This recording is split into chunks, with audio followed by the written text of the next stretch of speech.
अब यूपी की खबरें देखें भी, खबरें पढ़ें भी। नमस्कार, आप देख रहे हैं आज का यूपी। और उत्तर प्रदेश में क्या कुछ घटित हुआ, कौन सी अहम खबरें रही, वो तमाम खबरें समेटे आपके साथ हाजिर हूं मैं सुषमा। तो पहले फटाफट आपको बता देते हैं कि आज की अहम खबरें क्या रही, फिर विस्तार से उन पर बात करेंगे। तो सबसे पहले बात समाजवादी पार्टी की। समाजवादी पार्टी बीजेपी और बीएसपी की राह पर निकल पड़ी है, और बल्कि उस राह पर साइकिल बहुत फर्राटे के साथ आगे बढ़ने का प्लान तैयार कर चुकी है। तो ये क्या प्लान है, उसकी बात करेंगे। इसी के साथ साथ बीएसपी की भी आज एक अहम बैठक हुई। प्रबुद्ध सम्मेलन के पहले फेज के खात्मे के बाद ये बड़ी बैठक क्यों हुई, क्या कुछ निकला, उस पर आपको अपडेट देंगे। तो साथ ही साथ ये बताएंगे कि कहां पर हुआ एक बड़ा नाव पलटने से हादसा। वहीं पुलिस के लिए एक जगह पर ऐसी स्थिति हो गई कि पुलिस तो गई थी अतिक्रमण को हटाने के लिए, लेकिन खुद ग्रामीणों के हमले का शिकार हो गई। न केवल ईंट पत्थर फेंके गए, बल्कि गोबर से पुलिस का स्वागत किया गया। तो ये रही खबरें जिस पर हम विस्तार से आपको जानकारी देंगे। तो शुरुआत करते हैं पहली खबर, जो कि समाजवादी पार्टी से जुड़ी हुई है। समाजवादी पार्टी लगातार जातीय समीकरणों को साधने की कोशिश कर रही है, और जिस तरह से आपने देखा कि बीजेपी और बीएसपी की तरफ से ब्राह्मण वोट बैंक को अपने पाले में लाने के लिए प्रबुद्ध सम्मेलन शुरू किए गए, और जिसमें बीएसपी ने लीड ली, तो अब उसी श्रेणी में समाजवादी पार्टी भी आ गई है और इसी राह पर साइकिल अब फर्राटा भरने के लिए तैयार है। तो आपको ये बता दें कि 12 सितंबर से प्रबुद्ध सम्मेलन की शुरुआत समाजवादी पार्टी करेगी। तो इसको लेकर समाजवादी पार्टी की तरफ से प्रबुद्ध सभा की राज्य कार्यकारिणी की बैठक में अहम फैसले लिए गए कि कैसे ये सम्मेलन करवाए जाएंगे, क्या रोड मैप होगा, तो उसके बारे में भी आपको विस्तार से बता देते हैं। तो 12 सितंबर से शुरुआत होगी, जैसा कि हमने आपको बताया, और रैया से ये सम्मेलन शुरू होंगे, और इसके बाद 17 सितंबर को फतेहपुर, 18 को चित्रकूट और 19 सितंबर को बांदा में प्रबुद्ध सम्मेलन का आयोजन किया जाएगा। और ये कहा गया कि बांदा में ही इसका अंत नहीं होगा, बल्कि इसे आगे और जिलों तक पहुंचाया जाएगा। तो देखिए कि किस तरह से बीएसपी ने प्रबुद्ध सम्मेलन की शुरुआत की और सेंटर में आ गए ब्राह्मण वोट बैंक, और इस वोट बैंक को पाने के लिए हर पार्टी की तरफ से तमाम कोशिशें की जा रही हैं, और समाजवादी पार्टी भी अब इस वोट बैंक को साधने में जुट गई है। आगे बढ़ते हैं अब, जब क्योंकि बीएसपी की हमने बात की कि किस तरह से बीएसपी ने प्रबुद्ध सम्मेलन किया ब्राह्मण वोटर्स को रिझाने के लिए, तो उसके बाद एक बड़ी बैठक की गई पदाधिकारियों के साथ, जिसमें आगे की रणनीति पर मंथन किया गया। साथ ही साथ कहा यह भी गया कि प्रत्याशियों के चयन को लेकर भी यहाँ पर अहम बातचीत हुई है।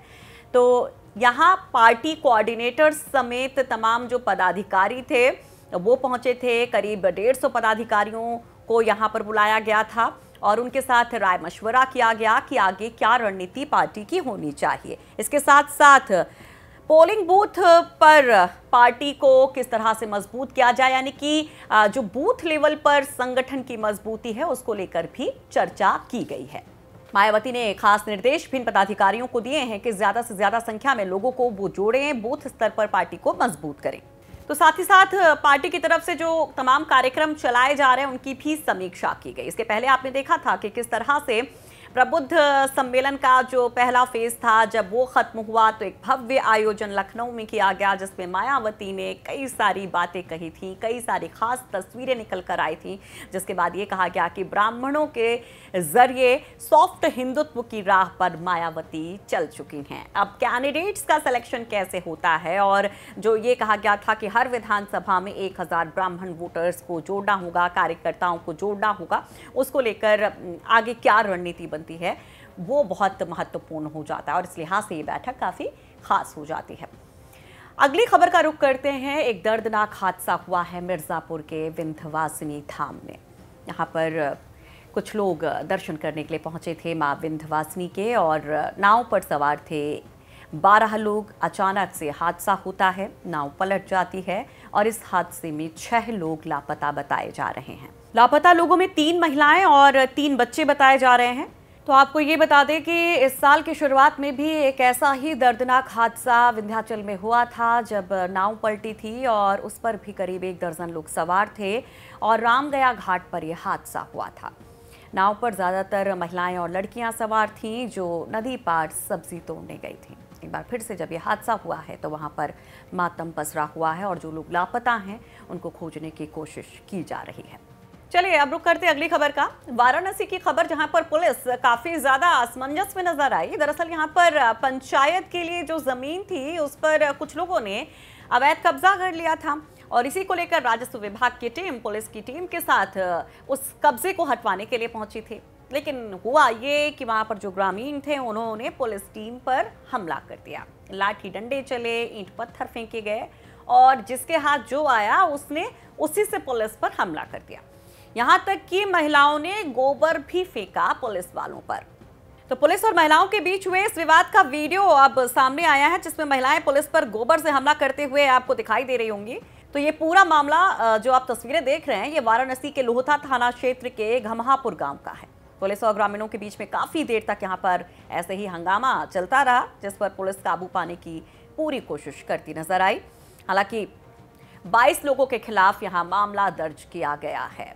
तो ये यूपी की तमाम बड़ी खबरें जो आज की थी, हमने कोशिश की है कि आप तक पहुंचाएं, लेकिन इसके अलावा भी बहुत सारी अहम खबरें, पॉलिटिकल खबरें जो दिन भर घटित हुई हैं।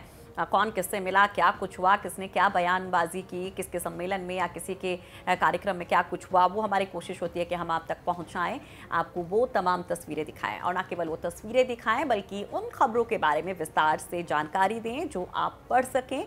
तो यूपी तक के इस प्लेटफॉर्म के साथ साथ हमने शुरू किया है UPTak.in, जहाँ पर आप विस्तार से खबरें पढ़ भी सकते हैं। तो आप देखते रहिए यूपी तक और पढ़ते रहिए UPTak.in। नमस्कार।